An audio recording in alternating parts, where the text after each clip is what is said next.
For my final project, I decided to improve an instructional unit on percentage application. The goals and objectives for my students are for them to set up proportions or equations to solve for the part, whole, or percent, and solve real-life problems involving percent increase or markup, as well as percent decreases or discounts.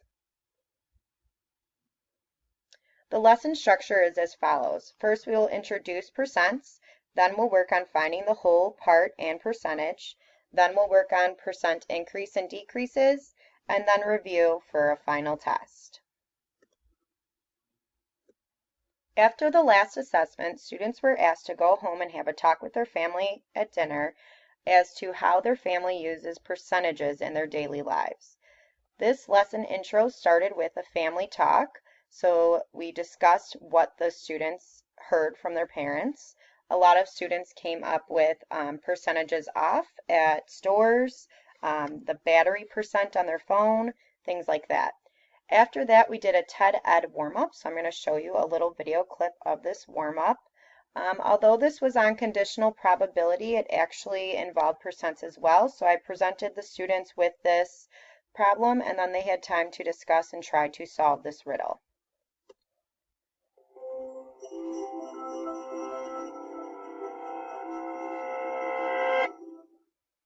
So you're stranded in a huge rainforest, and you've eaten a poisonous mushroom. To save your life, you need the antidote excreted by a certain species of frog. Unfortunately, only the female of the species produces the antidote. And to make matters worse, the male and female occur in equal numbers and look identical, with no way for you to tell them apart, except that the male has a distinctive croak. And it may just be your lucky day. To your left, you've spotted a frog on a tree stump. But before you start running to it, you're startled by the croak of a male frog coming from a clearing in the opposite direction. There you see two frogs, but you can't tell which one made the sound. You feel yourself starting to lose consciousness and realize you only have time to go in one direction before you collapse.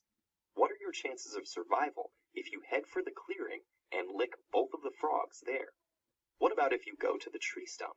Which way should you go? Students were then given time to discuss in groups which way they should go. They presented their reasoning on a piece of paper as well in front of the class, and then we discussed. After the TED Ed warm-up, I also presented them with a task which had a video intro as well. This is my prized possession, but unfortunately, I have to give it up. What's it worth? What a beauty! You've come to the right place, sir. I'll buy it from you for $15,000. How does that sound? That's a great deal. Thanks. Wow, nice looking car. A car this good will practically sell itself. I'll turn it over to you. See if you can make your first sale. Thanks.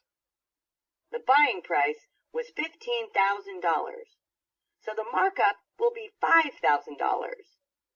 The selling price is the buying price plus the markup. Go get 'em. This is exactly what I'm looking for. What's the price? I'll sell it to you for only $20,000. It's only $20,000? I'll take it. You were right, Carla. That convertible practically sold itself. Good job. You made a 25% commission. A 25% commission? Not bad for one afternoon. How much did the seller keep? How much did Juan keep?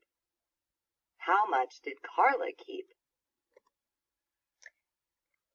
After discussing different strategies, we summarized the conclusion of which would be better, and students were given a choice of differentiated homework to choose from for work time. For lesson 2, students were taught how to find the part, whole, or percent of a number. I modeled how to take notes using visuals, so students drew pictures in their notes to remember the different strategies we used in class. Students were then given a problem to solve with their table groups. After they were given 3 minutes to solve the problem, they taught it in front of the class. Here you'll see a group of students teaching the class what they did in their strategy to solve the problem by showing their marker board under the doc cam in front of the room. For lesson 3, I taught the students how to find the percent increase or decrease given a situation. To start off the lesson, I gave them an introduction video using Edpuzzle, which stops frequently to show questions. I will show you a short clip from here. The sound is a little engaging for the students. They really enjoyed this squeaky, weird voice, but it will get a little annoying for you. I'm sorry in advance. Discounts and markups. This is like totally real world. I mean, OMG.